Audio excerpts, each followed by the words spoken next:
Killjoy is the most flexible and fun sentinel in the game, but she does become increasingly more difficult to play effectively as you rank up. So today I'll be showing you all the Killjoy tech, as well as how to fix common mistakes to master her in the highest ranks. With that being said, leave a like on the video if you learned something, and come join the Discord server down below. Let's first talk about how to utilize her turret button. Yes, her turret is great for holding flank, but that shouldn't be all you're limiting it to. Let's say for example you're playing on A-side retake on Haven. Now if you want to drop from Heaven down to site, you're forced to jump on these boxes here, which will first of all make a sound cue and give away your position. So what you can do instead is place your turret directly under the window and then drop onto it. This first of all negates any fall damage you take and will make it to where you make no sound when you drop. This is super useful because if you know someone's playing, let's say short or long for example, what you can do is place the turret down, and from their POV, they'll think it's being used to try and find where you are or try and get some damage off on them. This can be done from any elevated position in the game, so if you want to drop down from an area and not take any fall damage, or just not make any sound, if you want to rotate for example, then drop your turret down and fall onto it. If your goal is to annoy as many players on the opposition team as possible, then try using your turret to create off angles. To do this, place the turret in a slightly elevated position where you can then peek through its legs and shoot enemies pushing up. This is great because first of all, you get the added benefit of playing an off angle. Off angles are great because most enemies will pre-aim common positions, and so if you're sitting in an off angle, their crosshair placement won't be ready for you, and on top of that, they have to look under your turret's legs to shoot you. This works best with weapons like the Odin and Phantom, and I'll leave a few examples of different positions to use this in-game. My favorite here is the split turret you can use on the B side. These turret setups can be hard countered though, for abilities like a Sova Dart or a Fade Eye, so look out for the enemy composition before using these. Now turret peeking is easily the best way to instantly make Killjoy's turret more effective. The concept is pretty simple. You place your turret down in common positions where the enemy is going to peek. Once your turret shoots, you're then going to swing out and shoot them. This works because you have to think about it from your POV. Once the enemy pushes and sees your turret, they're then going to shoot it. So when you swing out, they have to flick their crosshair towards your head and shoot you. This works best if you put your turret in elevated positions, such as on short on Haven. As they peek, they'll flick up to your turret, where you can then wait for it to shoot, swing out and get a free kill. What you can also do is place your turret down on, for example, B site on ascent, facing towards main, and then push up with the turret, and so when they swing, they'll then be looking at your turret, and you'll be in an off angle to punish them. What you can also do is when you're playing attack, is place your turret down on a position where there could be a jet, for example, or a chamber with an operator. If the chamber or jet destroys the turret, you get information first of all, you get some chip damage, and in general you can swing off the turret like you would on defense to get a free kill. What I like to do is place my turret down, check for information, then pick it back up, wait 15 seconds, and then recycle my turret over and over again. And finally we have the most advanced method for using her turret, which is called turret boosting.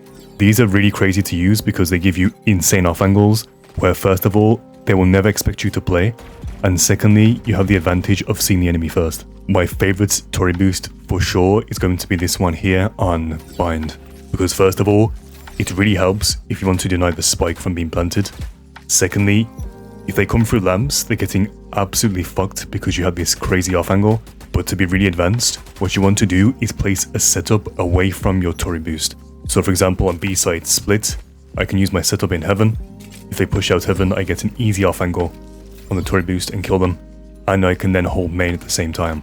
Our next focus is the most underrated part of Killjoy's kit, which is her Alarmbot. People seem to think this can only be used if you're playing a setup, but by itself it can be very strong, especially on eco rounds. Now similar to how we use the turrets to peek off, you can use your Alarmbot in the same way. For example, let's say you're playing on Pearl and B site and have a frenzy, maybe a sheriff. What you do is place your Alarmbot on a position where the enemy is going to push, and then once they hit the Alarmbot, you swing out at the same time and shoot them. This works because once the Alarmbot sees them, it will start running towards them, and so naturally the enemy is going to start looking down at the floor and shooting it. And so once you swing at the same time and shoot them, their crosshair will be off your direction and they'll be forced to move up to shoot you. My biggest tip with the Alarmbot is to place it in non-open areas. So if you're playing A site and Ascent, for example, don't leave your Alarmbot right here in front of main, because they're going to simply see it and break it.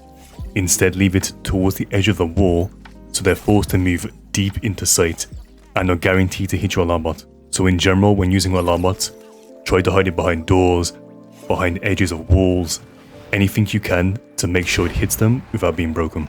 You can use the Alarmbots to get way more effectiveness out of your Killjoy lineups. It's probably happened to you before where you plant the spike, go to play lineups, and don't know when exactly to throw them. To make it easier for yourself, once you plant the spike, leave your Alarmbot down right on the spike. Then go be a rat and back up in your corner, and the Alarmbot will tell you once they get onto the spike. This first of all helps you to know when to throw the lineups themselves, and secondly you get the benefit of once the Alarmbot hits them, they'll then be taking 2 times damage, which means if you combo this with a lineup, they'll then be way more likely to die from your lineup. I use this all the time because it can be tough to know when exactly to throw it. If you throw it too early, you give them time to defuse. If you throw it too late, they can defuse and you look like a complete moron. So try saving your Alarmbot for the plant and use your turrets to hold the flank instead. Then the final and most important tip by far is how to make your setups way more impactful with your Alarmbot. A huge mistake I see is people always leave their Alarmbot way too shallow on the setup. What I mean by this is, once you place your setup down, don't leave your Alarmbot right at where your setup begins. Instead, leave it more deep. This means that when your Alarmbot goes off, they're going to be further into your setup and therefore take more damage. Otherwise, if you leave it too shallow, then it's going to hit them and they'll simply back off and your setup is useless. So as a rough estimate, try to leave your Alarmbot in between both your mollies, leaning more towards the second one. So once they do push, they're going to be already in front of the first molly, and if they do decide to back up, they'll take damage regardless. This tip alone has helped me with my setups dramatically and get you tons of more kills. Next we have arguably Killjoy's most important piece of utility, which is her mollies. We've all been through it. Jett players and Reyna players keep baiting your team and being bitches. What you can do to help your duelist out is use lineups when you're attacking to clear common angles and let your duelists push into sight easier. A good example of this would be on A site Ascent, where you can throw these lineups here to hit either the back of Gen, the front of Gen, towards triple, or even towards heaven. This will let your teammates push into sight a lot easier, because first of all, enemies sitting in these positions will be hit by your molly and be forced into very uncomfortable situations. And secondly, it's just less angles to worry about as you're getting on site. So if you see your team struggles to get into sight and plant the spike, use these and trust me, your duelist will be very happy with you. To level up your Killjoy, the very best way of doing this is learning and focusing on hiding your mollies better. I always see KJ players do this. It's happened to you before, I guarantee. You have your setup down, they push in the sides, they simply break it before you can do anything. You waste your money and get no impact on the round. So here's first of all a bad example of how to hold the hooker area of Bind. Most bad players will leave a molly similar to this to stop enemies from pushing out, but instead you can hide it like this, which will hit enemies under the floor who are sitting towards hooker. Another example is if you're playing retake, you can chuck your mollies behind hidden areas like this to stop enemies from planting the spike. When attacking with Killjoy, you can use your mollies to break cypher trips. To do this, don't throw the molly in the center of the trip, but aim for the left or right side of where it's placed. Once you throw it and pop, the trip will break and you can then push into sites to get a free site take. This is really useful on maps like Ascent A site or even on A site on Sunset, where cypher trips are very strong. This will make attacking in general super easy against the cypher main and guarantees to make your teammates very impressed with you. My personal favorite way to use our mollies is in combination with our ultimate. This makes for crazy plays where you place the ultimate down and molly where the gap is left in the ultimate.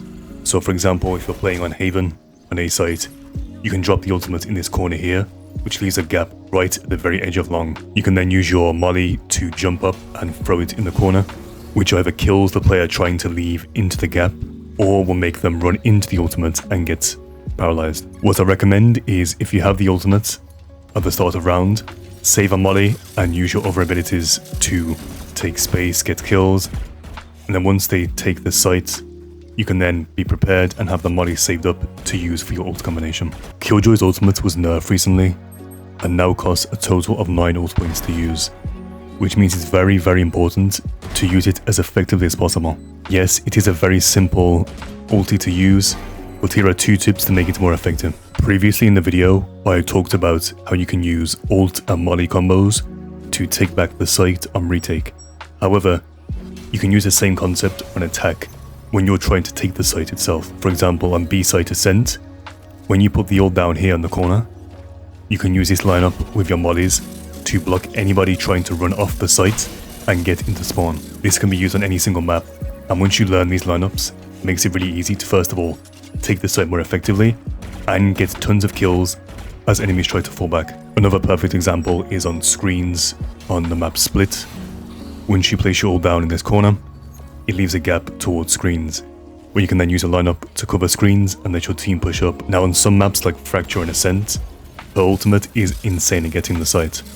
But on others like Breeze, her ult is pretty much useless if you don't use it properly.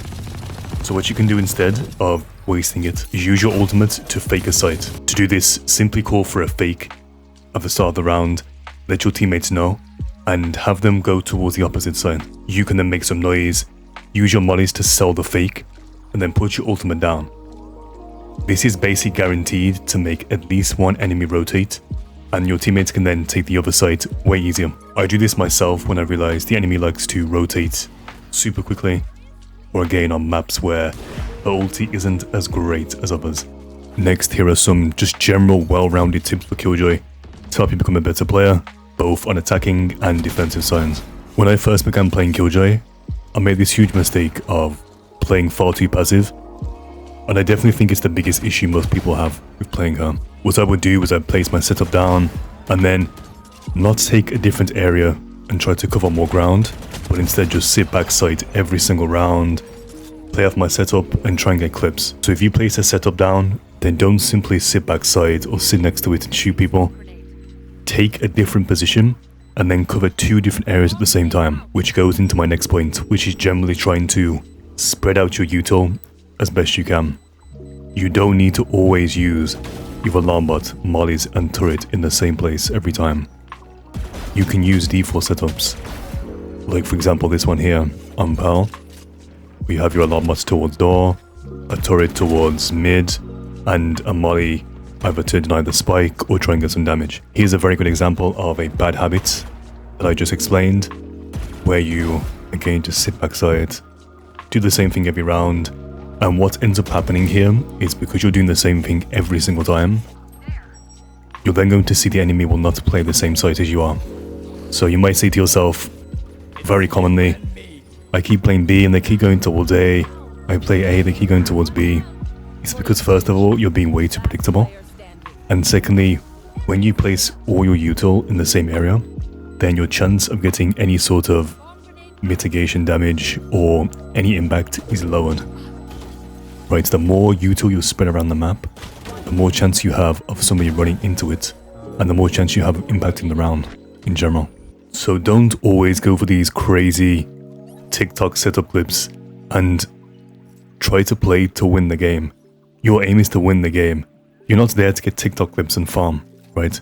Now, I have this habit myself sometimes because I play Killjoy for videos, right? I make content. So many times I play in a different way when I record videos than when I do if I'm just playing with my friends.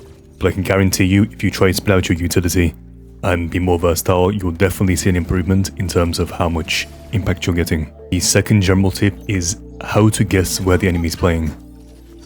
Killjoy setups are only as useful as your game sense. If you don't know the enemy's reads, where they like to push, then you'll never actually get any impact on your setups, because you'll place them in the wrong places, you'll use them too early or too late. You need to think from their POV. When you're playing Ascent on pistol round, the enemies know that 90% of the time, KJ players are going to play on B. It happens every game. So instead on pistol round, I like playing the opposite side. So on Ascent, I'll play on A side. On Split, most KJ players play towards B on the first round. So I'll go A instead. This means you'll take them off guard and are way more likely to get more kills. You need to look out for how enemies are pushing, what util they're using, and general habits. So if you know, for example, a Jett always dashes in the same place, then stop, for the love of God, using the same setups on B and switch them up. Use your mollies where the Jett dashes in and punish her. You can really mess up a Jett or an Omen player by simply using your mollies and reading what they've been doing in previous rounds. My final general tip is one that's extremely important, so please listen very carefully. When you're playing attack as Killjoy, your main focus is to hold the flank. Because many people ask me the question of, do I use my turret or Alarmbot to hold flank? And this depends on one of two things. First of all, if you use the Alarmbot, then what is the turret being used for? And vice versa. So think about, if I'm going to push up on B split, maybe I want to save the turret and use the Alarmbot to flank, because the turret can be used very well on these boxes here as I'm pushing. Or maybe I can use a turret flank instead, and the Alarmbot I use here is very good at trying to hold off the defenders pushing into sight. So always plan out the round in your head before it happens. And my final tip is utilize lurking with Killjoy. Lurking is extremely useful and beneficial. The reason why lurking is so good with Killjoy compared to anybody else is because when you're lurking, the biggest threat you have is being flanked by somebody. So when you're playing, let's say mid on Haven, and you're lurking up towards garage, well, if you have no Alarmbot on C, they can simply wrap around behind and kill you. So what I like to do is have my Alarmbot towards C. I can then be free to lurk up in the garage and mid and not have to worry about someone coming up behind me and killing me. You know, you don't always have to hold the flank and then push in with your team. You can try and lurk up, get timings, and in general, try and be a bit more pragmatic with how you play. You know, yes, plan things out, but at the same time, if you always do the same thing over and over again, then they're going to rotate too quickly and give you a harder time on attack. This took a lot of work to make, so please drop me a like and a sub. It's free content. You have nothing to lose, and I really appreciate it. Otherwise, continue to enjoy my content for free as always, and have a good day. Stay safe.